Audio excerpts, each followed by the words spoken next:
Bismillahirrahmanirrahim. Assalamualaikum warahmatullahi wabarakatuh. 89,9 Suara Muslim Lumajang, The Best Religious Radio Network. Alhamdulillah saya Kiki Rizkiani bisa menyapa Anda kembali nih mitra Muslim di edisi 26 Agustus 2025. Jadi kita sudah berada di tanggal tua ya. Tapi ini masih awal pekan, jadi semangatnya juga harus semangat gitu mitra muslim, semangatnya harus masih membara karena untuk OTW weekend ini masih lama ya mitra muslim ya. Oke, di setiap hari Selasa saya sudah kehadiran dua narasumber yang selalu mengajak kita untuk sharing, untuk diskusi tentang hal-hal rumah tangga, tentang bagaimana baiknya dengan pasangan, bagaimana mendidik anak. Banyak sekali tema-tema yang sudah kita hadirkan gitu ya dari keluarga harmoni ini. Jadi Oase Keluarga Harmoni bersama Yayasan Cahaya Al-Quran, untuk tema kita di siang hari ini adalah passenger parenting. Itu seperti apa sih? Nanti kita tanyakan langsung ke narasumber yang sudah hadir di studio Suara Muslim Lumajang. Ada Dr. Alia Hidayati, SPTHT BKL, Direktur Yayasan Cahaya Al-Quran, sekaligus Wakil Ketua Dewan Dakwah Islam Indonesia Lumajang.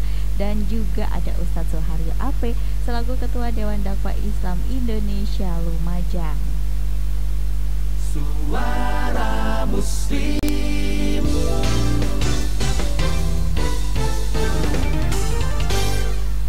Mungkin kalau kita lihat ya mitra muslim ya, pola pengasuhan di era modern seperti ini gitu ya, itu mungkin sudah banyak banget gitu. Dan banyak juga rumah tangga saat ini itu ada, mungkin kita bisa melihat tuh ada perubahan halus yang terjadi gitu ya. Kehidupan keluarga tetap terasa hangat dan orang tua juga ikut hadir. Namun cara keterlibatan mereka ini bisa dikatakan berubah drastis dengan metode lama gitu ya, metode dulu gitu. Jadi beberapa orang tua mungkin sekarang tuh cenderung mengamati dari jauh dan menunggu diminta untuk membantu. Mereka itu nggak aktif lagi gitu ya, mengarahkan setiap langkah anak seperti biasanya. Nah, pendekatan yang dikenal sebagai passenger parenting ini katanya sih semakin populer, terutama di kalangan keluarga perkotaan yang terhubung secara digital. Nah, benar nggak sih mitra muslim? Apakah ini hanya sebuah tren saja atau memang tren yang positif nih? Nah, langsung aja yang punya tema bisa langsung menjelaskan. Saya sapa dulu. Assalamualaikum. Waalaikumsalam warahmatullahi wabarakatuh. Gimana kabarnya Bu Dokter dan juga Ustadz Suharyo? Kalau saya baik. Alhamdulillah, Bu Dokter juga. Alhamdulillah meskipun padat merayap ya Ustadz ya. Iya, iya. Jadwalnya beliau Masya Allah. Ya untungnya nggak jadi panitia karnaval. Lah iya benar. Kalau jadi panitia karnaval apa nggak tambah pusing ya Ustadz ya? Iya, nggak bisa kesini malah. Iya benar. Jaga karnaval. Iya. Dari mulai baris, terus ada drum band, terus nanti ada karnaval yang beneran ya. Kok karnaval bohong-bohongan sih? Karena masih temanya Agustusan. Nah sekarang kita temanya tuh tentang passenger parenting. Itu seperti apa sih Bu Dokter? Bener nggak sih ini tuh kayak tren yang lagi pola asuh yang lagi tren sekarang ini?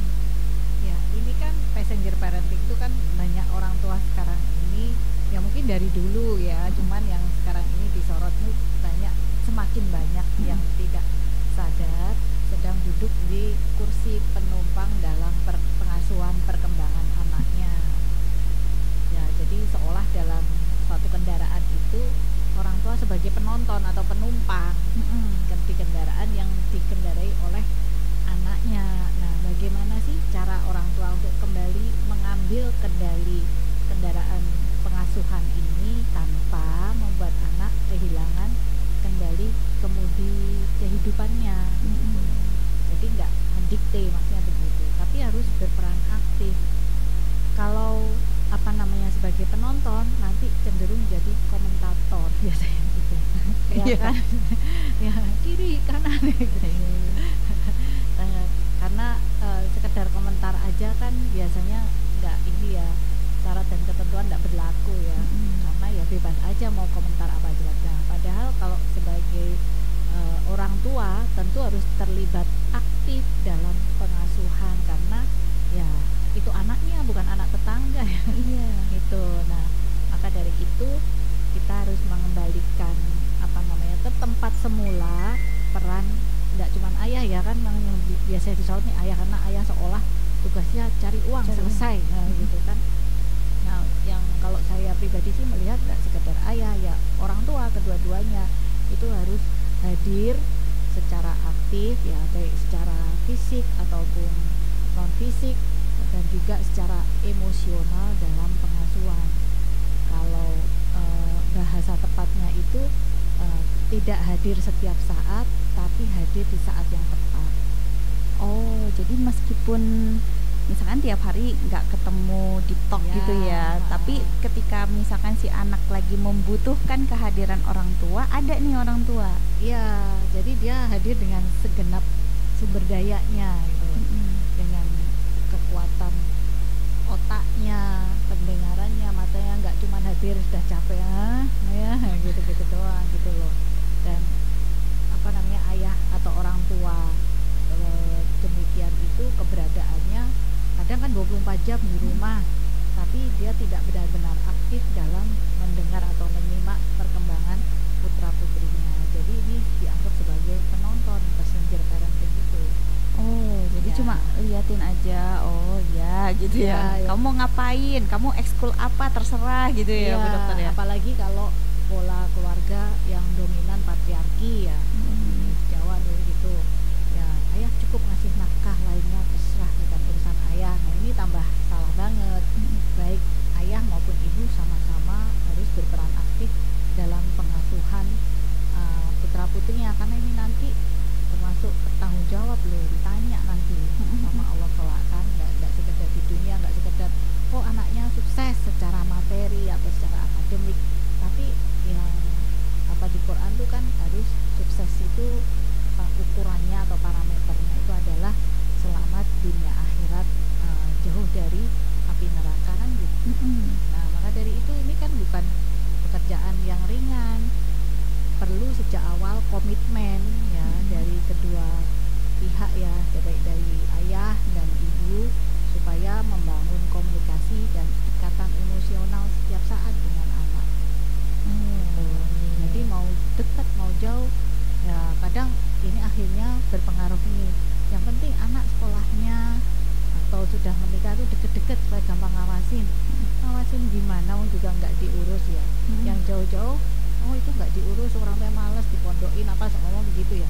Nggak juga, yang dipondokin malah karena lebih value, lebih berharga waktunya, jadi mungkin orang tua lebih terlibat. Jadi mau jauh mau dekat sebenarnya bukan itu masalahnya, bukan di jarak tapi yang di hati gitu. Oh iya ya, karena banyak juga ya yang satu rumah tapi hubungannya jadi jauh gitu sama orang tua.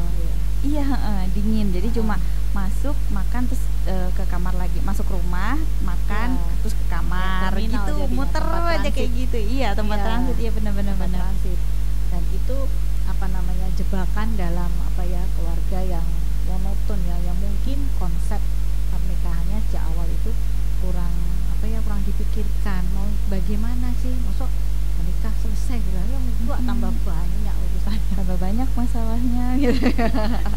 Mungkin kita bisa mendengar ini dari Ustadz Suharyo yang banyak sekali pengalamannya gitu ya dalam berumah tangga, dalam mendidik anak, bahkan sekarang ikut mendidik, bukan mendidik cucu ya, ikut mengajarkan juga ya untuk ke cucu gitu ya.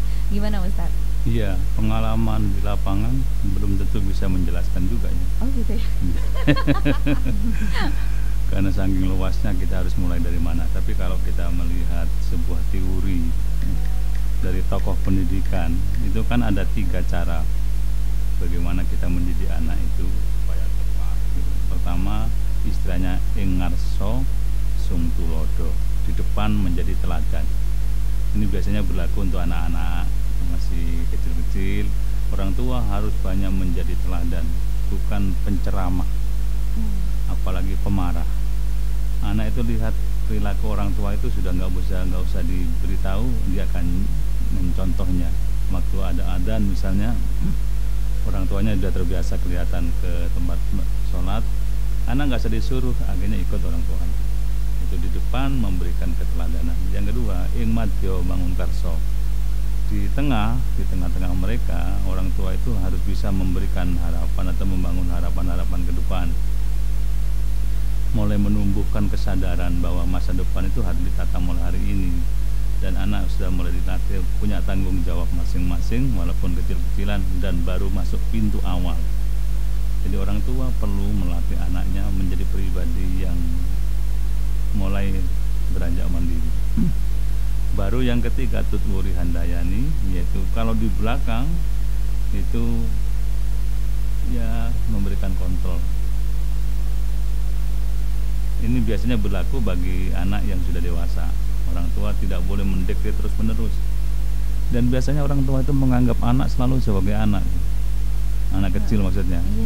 Nggak besar-besar. Oh, arek kapan konle gitu ya. Iya benar. Ya. Meskipun dia kadang udah punya anak. Sudah punya anak, sudah berkeluarga, masih dianggap masa lalu dulu. Masih anak kecil, arek kapan, arek si kencur gitu. Orang-orang kan enak mengatakan arek si kencur. Padahal kencur tuh enak untuk bumbu loh. Iya enak. Padahal mungkin si anak udah jadi laos ya, jadi agak besar ya. Kan kalau kecil kencur. Iya, inilah enaknya kalau hostnya perempuan. Jadi kalau soal masak kuliner gitu kan masuk. Iya, tahu ya. Iya, enggak dilanjut Ustaz. Iya, jadi tutwuri handayani itu bagi mereka yang sudah dewasa, orang tua hanya ngontrol dari belakang. Gak boleh terus dikendalikan, didikte terus seperti tidak berkembang, tidak dewasa. Anak akhirnya menjadi tidak percaya diri. Saya ini seperti serba salah, melakukan begini nggak boleh, begini nggak boleh, karena terlalu ketat kontrolnya.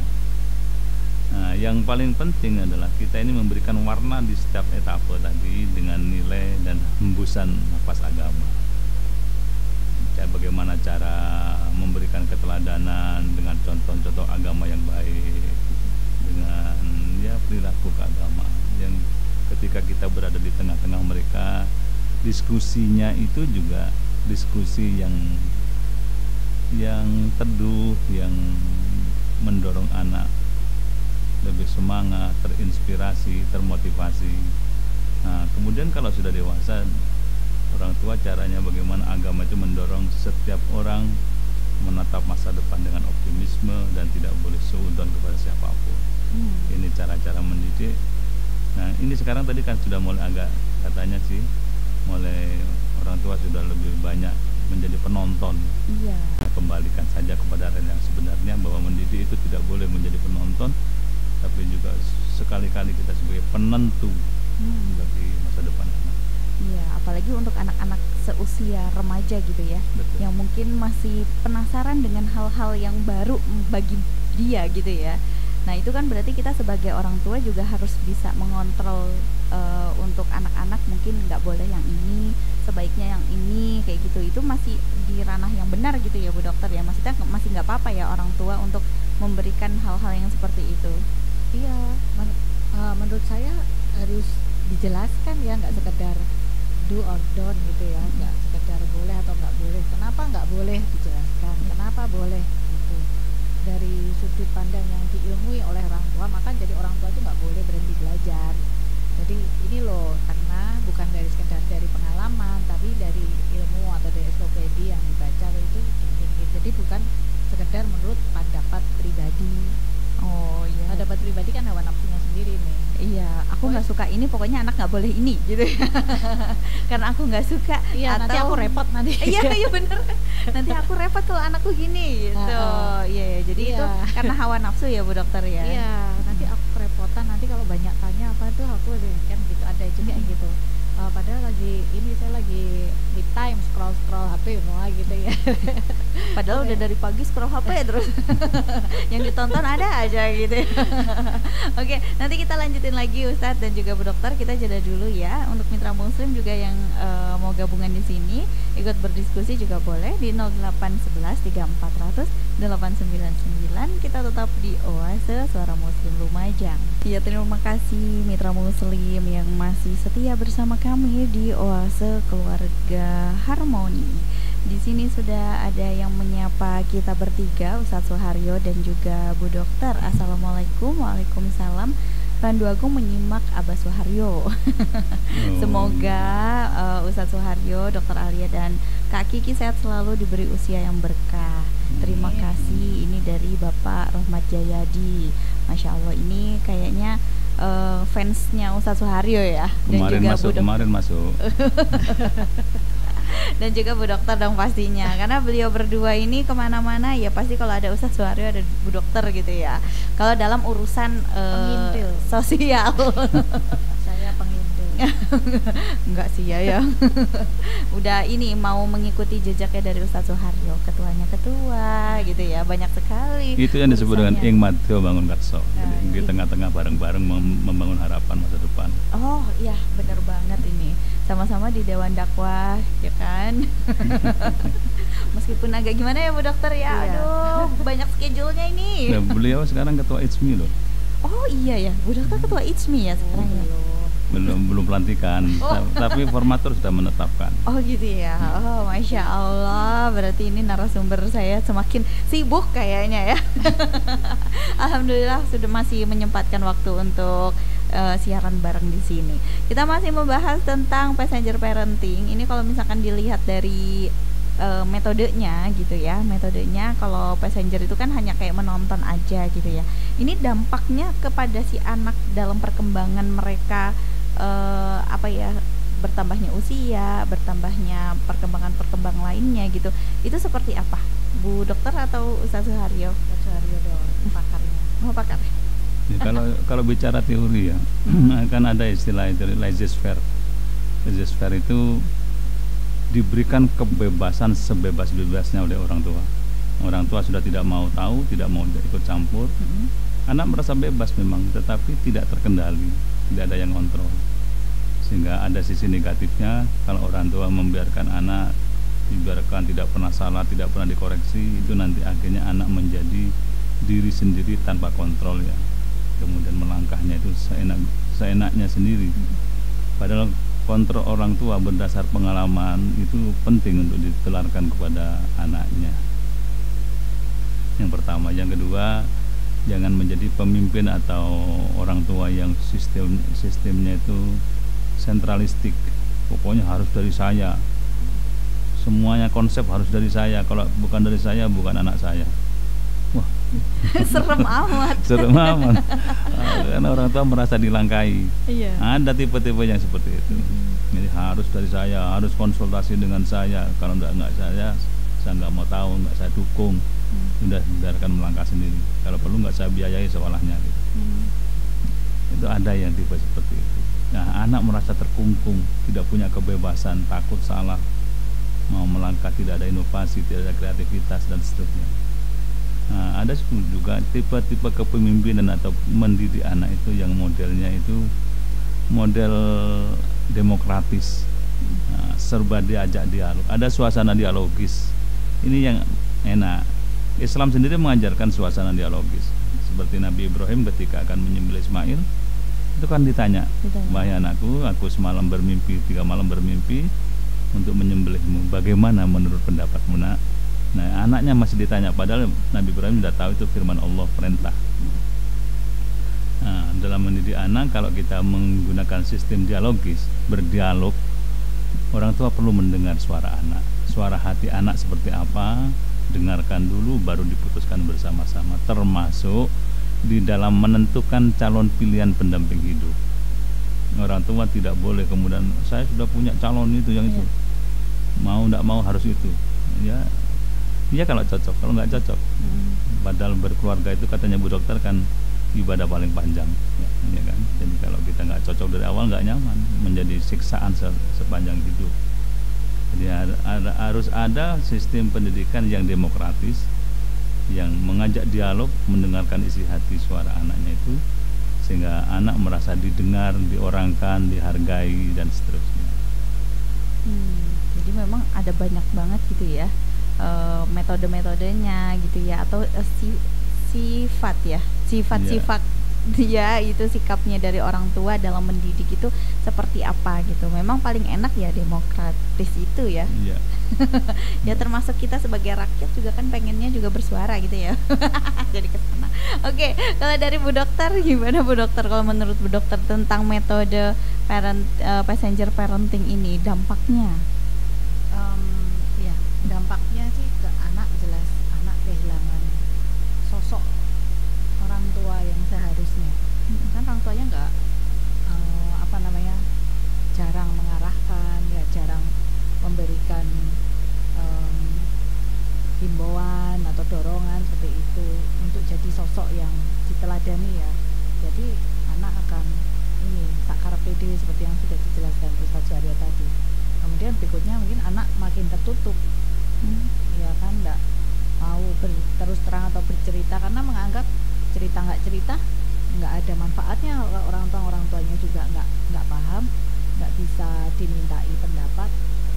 Kemudian anak juga akan tumbuh dengan luka emosional yang seharusnya diberi motivasi, diberikan semangat. Nah, anak dibiarkan, akhirnya anak seolah disuruh tumbuh sendiri gitu kan, padahal anak kan ibarat tanaman lah, masih butuh penyokong ya untuk dia menentukan arah yang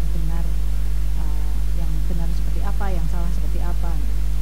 Dan yang sekarang sering terjadi kan, anak akhirnya mencari validasi dari luar. Apapun yang dilakukan harus dapat validasi dari luar. Nah, maka sudah saatnya orang tua kembali jadi pilotnya, bukan sekedar jadi penumpang. Gitu.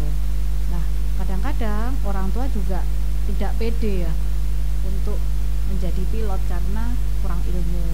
Tapi malas belajar. Udah tahu kurang ilmu tapi malas belajar kan. Nah, atau orang tuanya udah terlalu sibuk, lelah, dan akhirnya orang tua khawatir kelihatan lemah di hadapan anaknya. Jadi sibuk atau gimana, nanti aja saya repot, saya apa gitu kan. Padahal sebenarnya dia khawatir kalau dia nanti tidak bisa memutuskan atau tidak bisa memberikan pendapat. Nah, kan kelihatan lemah. Oh, bapakku sing keren, sing hebat di kantornya, mungkin ya yang punya jabatan sekian, iya nggak ngerti apa-apa gitu. Nah, dan anak kan akhirnya ya bertanyanya keluar, yang mungkin ke sumber-sumber yang berbahaya, temennya atau orang-orang yang sengaja memberikan pengaruh buruk. Nah, itu kan berisiko, akhirnya kembali ke rumah kan. Anak itu memberikan pengaruh buruk ke rumah. Jadi akhirnya jadi lingkaran setan di situ kan. Ya kan, dikit-dikit anak juga cari validasinya keluar. Ya kalau nggak dapat validasi, tantrum. Iya, karena kalau udah haus validasi kan biasanya udah melakukan segala cara gitu ya. Iya, sekedar untuk mendapatkan pengakuan. Pengakuan itu semu ya kadang. Apalagi ini juga kayak tentang tren gitu juga ya Bu Dokter ya. Anak-anak zaman sekarang gitu. Yang sering terjadi kan yaitu orang tuanya sibuk ngasih komentar. Nah, terus sering panik kalau anak belok ke arah yang tidak disukain gitu loh. Nah, padahal orang tuanya tidak mengarahkan. Nah, tapi udah menyimpang, orang tuanya panik lah. Sejak awal tuh ngapain? Iya, benar. Gitu. Nyalahin, kemudian nyalahin. Nah, itu jadi kan membingungkan. Ini orang tuanya bingung tapi masalahin anaknya. Harusnya kan sejak awal sama-sama melangkah, menciptakan komitmen ya. Semua ada target, tujuannya mau ngapain kan, seperti itu didiskusikan setiap hari ya dari kecil. Jadi supaya masalah itu nggak numpuk. Tiba-tiba kok bermasalah sekali ya. Iya. Nah, selama ini kemana aja ya?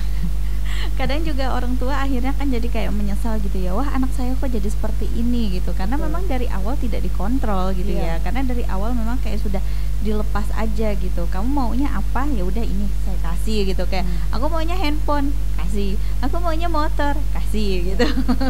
Nah padahal sebenarnya nggak bisa langsung dikasih gitu ya, tapi dikasih kayak pengertian juga ya Bu Dokter ya. Maksudnya kalau kamu menggunakan handphone ada batasannya seperti itu, jadi harus ada pengertiannya juga. Iya betul. Oke, di sini sudah ada yang gabungan Dari Bu Zahra. Masya Allah, mantul Mbak Kiki materinya. Semoga Allah beri kesehatan dan keberkahan selalu buat Bu Dokter dan juga Ustadz Suharyo. Juga Mbak Kiki tentunya. Kalau menurut Ustadz Suharyo, ibadah paling panjang itu menuntut ilmu apa berumah tangga? Gimana ini untuk pertanyaannya dari Ibu Zahra? Iya, itu tadi saya ngutip kalimatnya Bu Dokter. Iya. Yang bertanggung jawab menjawab Bu Dokter itu. Yang berbicara kok kebetulan Ustadz Suharyo gitu ya. Iya. Setuju. Jadi yang paling panjang menuntut ilmu atau berumah tangga ini Iya. ibadah terpanjang.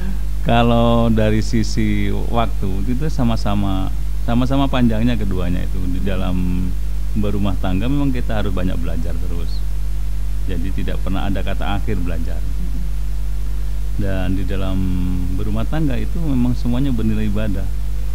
Sehingga apapun yang dilakukan, baik itu terasa berat atau ringan, itu semuanya bernilai ibadah. Sehingga sama-sama berjalan seiring antara belajar, mencari ilmu dengan beribadah. Nah, orang yang ilmunya semakin dalam, semakin luas dan mantap, ibadahnya semakin luas dan mantap juga gitu. Sehingga tidak bisa dilihat mana yang lebih panjang, tapi mana yang lebih berfungsi dengan baik. Dari keduanya. Itu ya. Ini soalnya katanya Bu Zahra karena ada orang yang menunda menikah dengan alasan menuntut ilmu. Oh ya. Nah, Ya mulai dari menikah itu belajar yang sesungguhnya. Iya. Jadi ya menunda menikah alasan menuntut ilmu, ya boleh saja dengan pertimbangan tertentu tentunya kan. Banyak yang sekarang, dan jangan sampai kemudian itu menjadi penyebab seseorang kemudian melampaui batas yang wajar, yang normal.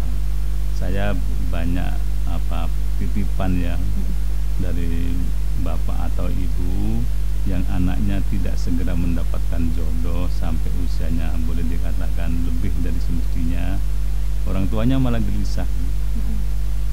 Maka sebenarnya jangan pakai kaku-kakuan lah, ya sambil belajar mencari ilmu, ya boleh juga mencari calon pemimpin, calon pendamping, atau sebenarnya sambil semua itu diniati untuk ibadah. Semua sejalan seiring kok, tidak ada kemudian saya harus selesai dulu ilmunya. Ya, biasanya kan kayak ngejar titel sih sebenarnya ya. Kalau misalkan menunda menikah itu biasanya mengejar titel. Saya belum S3 nih gitu. Ya. Saya belum doktor. Ya enggak apa-apa sih, tapi di Indonesia ini ada anak muda yang usianya ya relatif muda ya. Titelnya sudah 17 macam anak Sulawesi itu. Itu yang terjadi, orang kalau memburu titel terus menerus, jangan-jangan ada pada satu tertentu, satu sisi keteteran. Ya di India itu punya titel 32 macam titel. Ya itu terpanjang sedunia. Jadi antara nama dengan titelnya lebih panjang titelnya. Tapi jangan sampai dengan memburu ilmu kemudian keter pada satu sisi, misalnya berumah tangganya menjadi kelewatan ya. Banyaklah orang yang tekun pada ilmunya kemudian urusan rumah tangganya tidak dipersiapkan dengan baik. Kalau Bu Zahra ini katanya beliaunya dulu kuliah sambil menikah sambil kuliah sambil menikah ya. Jadi kuliahnya sudah menikah gitu ya kan, mungkin ada yang kuliah dulu baru menikah, jadi pas ya kata Bu Zahra. Memang banyak dulu orang kuliah sambil menikah itu banyak. Boleh kok. Iya. Yang nggak boleh kan siswa ya. Iya, siswa. Sekolah itu yang nggak boleh gitu. Jadi pas banget ya Bu Zahra ya. Jadi sambil menuntut ilmu sambil juga menjalani rumah tangga juga gitu. Jadi ibadahnya dapat, ilmunya juga dapat. Kalau dari Bu Dokter gimana Bu Dokter? Karena kan orang biasanya taunya tuh kayak dokter ini ilmu dulu nih gitu, titel dulu nih atau lain sebagainya gitu. Kalau Bu Dokter enggak ya? Sama aja lah. Ya pokoknya menikah itu ya mesti mencari ilmu. Nggak ada, menurut saya menikah nggak asal menikah kemudian selesai mencari ilmunya, enggak, tetap jalan terus. Sejak kita lahir ya kita belajar terus sampai selesai ya, sampai umur kita selesai itu kan belajar terus. Jadi tidak bisa dibedakan secara jelas, cuma mungkin menurut yang saya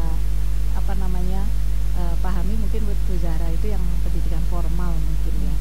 Betul. Jadi kalau mencari ilmu nggak perlu dibedakan formal non formal begitu, jadi harus belajar terus. Tapi kalau secara pribadi sih saya pendidikan juga belum selesai menikah kok. Oh. Ya. Sampai ya punya anak masih sekolah gitu. Sampai sekarang juga masih menuntut ilmu ya Bu Dokter ya. Iya.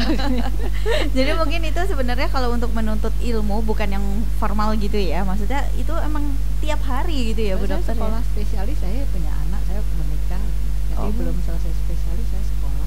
Saya menikah. Oh, sudah menikah, sudah punya anak gitu ya. Ya waktu keterima pas ujian, ya pas hamil gitu aja. Oh, Ya pas ujian lagi, mau ujian akhir, mau selesai spesialis, hamil lagi ya gitu. Ya udah rezeki aja gitu. Oh, rezeki. Itu enggak pusing Bu Dokter? Ya, jangan dipikirkan, dijalankan aja. Oh, Ya, dipikirkan nggak jelas ya selesai. Cuma yang perlu diluruskan, jangan kita menggunakan istilah menuntut ilmu, karena ilmu nggak punya salah apa-apa. Oh iya, kenapa harus dituntut gitu ya? Diadili nanti ya. Iya benar. Iya, lihat dulu nih ilmunya yang runcingnya ke atas atau ke bawah nih. Oke, nanti kita lanjutin lagi ya. Nanti saya bacakan juga, masih ada WA yang masuk di 0811 3400 899. Kita jeda dulu Mitra Muslim, tetaplah di Oase. Ya Mitra Muslim, kita sudah berada di 49 menit lepas dari jam 1 siang. Masih ada waktu untuk Anda yang mungkin mau ikut berdiskusi bersama kita bertiga di sini gitu ya. Tentunya nanti akan dijawab oleh kedua narasumber saya yang hebat-hebat sekali. Terima kasih, ada Bu Fatmah. Assalamualaikum, nyimak Mbak Kiki, nyimaknya sambil beraktivitas. Iya, terima kasih Bu Fatmah, tetap semangat ya dalam beraktivitas.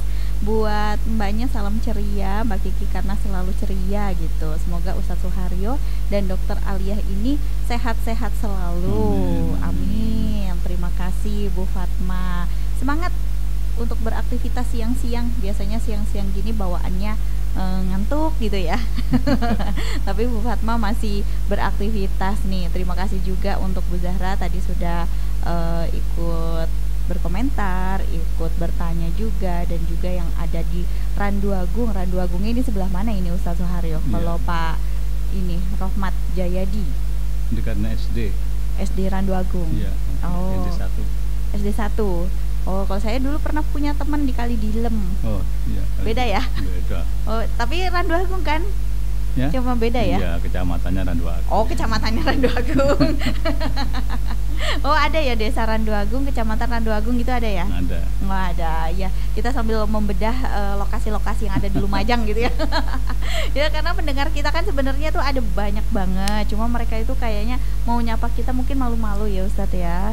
Ada juga yang di kawasan Gucialit, ini yang sering banget Bu Dokter sambangi ke sana gitu ya Bu Dokter ya. Di mana atasnya Gucialit yang Ustadz Abu itu Bu Dokter. Wilayahnya Bu Dokter sampai lupa, padahal di sana itu udah ada masjidnya Bu Dokter di sana ya. Masya Allah. Oke, kita kembali lagi nih ke tema nih Bu Dokter, passenger parenting gitu ya. Kalau misalkan dari segi pengasuhan gitu ya, biasanya kan memang kalau di daerah-daerah kita pengasuhan itu kan cuma sekedar ibu aja, biasanya kayak gitu ya. Tapi kalau misalkan ibu sendiri yang sulit untuk mengontrol gitu, nah gimana peran ayah nih? Harusnya yang seperti apa? Apalagi kalau misalkan si ibunya kayak susah bukan tipe-tipe yang banyak omong. Jadi ibunya ini pendiam gitu. Jadi peran ayah jadi harus seperti apa nih? Ada ibu yang pendiam. Mungkin ada. Mungkin pendiam pas di tanggal muda ya. Diam gitu. Katanya kata-kata ibu itu jauh lebih banyak ketimbang bapak. Gitu.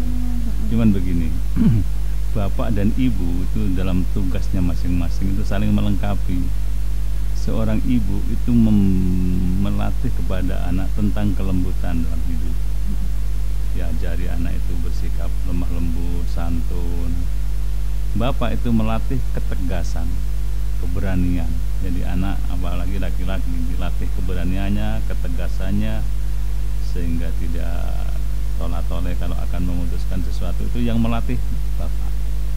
Maka ketika seorang ibu kemudian banyak diam, ya peran itu bisa dialihkan ke bapaknya dulu. Tapi tidak mungkinlah seorang ibu kemudian diam melihat sesuatu yang dianggap tidak beres, pasti akan kasih komentar. Cuman begini, ada beberapa hal yang harus dihindari.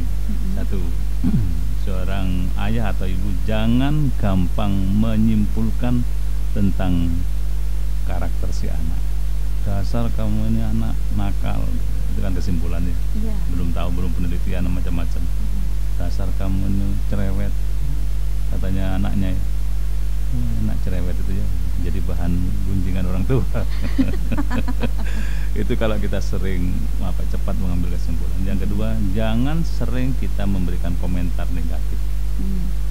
Balik saja kalau mau komentarlah yang positif supaya punya kesadaran, sekaligus dijelaskan yang baik itu nak, menurut agama begini itu anak akan menjadi tercerahkan. Kemudian yang ketiga, jangan pojokkan anak karena perbedaan pendapat. Kamu seperti itu loh, itu anak tetangga itu kan dibanding-bandingkan ya. Ojo dibanding-bandingkan kan gitu lagunya. Lagunya dulu ya. Iya. Anak kalau suka dibanding atau dibanding-bandingkan, jangankan dengan orang luar, dengan satu susuhan ya, satu rumah tangga, satu rumah, dia akan sakit hati. Ibu itu memang anak kesayangannya ibu yang itu. Iya, kadang ada ya kata-kata yang keluar dari anak lainnya gitu maksudnya. Saking jengkelnya itu sudah saking jengkelnya. Jangan kelihatan kalau kita terlalu berpihak kepada salah satu anak. Jadi ya kita biasa saja, seluruhnya diayomi, dilindungi, diarahkan, sehingga mendidik anak itu nanti akan jelas kemana arahnya, seperti apa goalnya, dan anak akan merasa orang tua saya is the best. Bagus. Kalau nggak ketemu kangen, bukan sebaliknya, kalau ketemu jengkel. Itu yang pernah diucapkan Ustaz Suharyo itu antara orang tua wajib, sunnah, haram, makruh, ya kan ada 5 ya Ustaz ya. Iya dong, saya tuh selalu ingat Ustaz.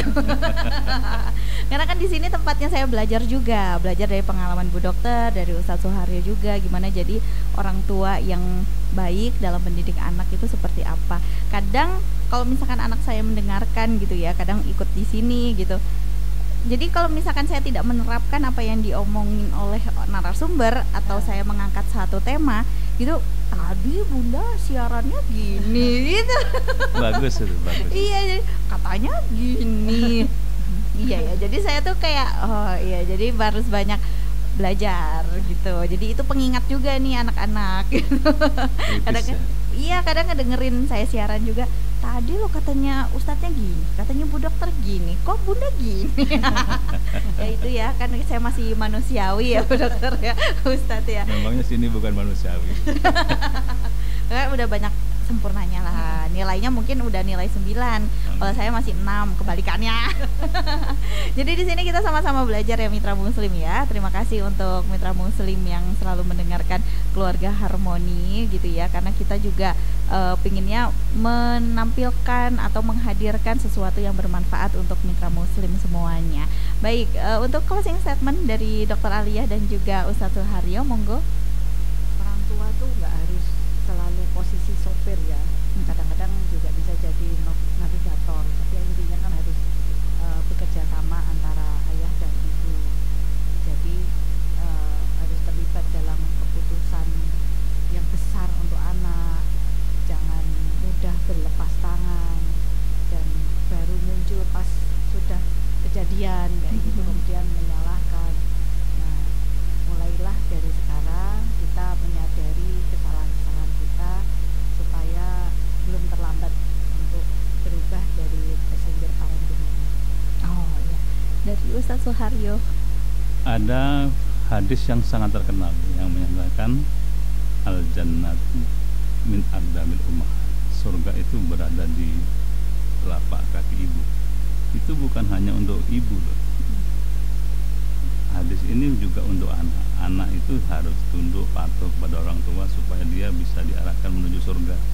Dan orang tua juga harus lebih hati-hati, jangan sembarangan menggunakan kata-kata yang kasar, yang sampah, yang receh istilahnya Bu Dokter ya. Supaya anak apa yang dididikkan kepada anaknya itu nanti membawa hasil yang maksimal. Jadi kedua belah pihak kena dengan hadis ini. Hati-hati semua.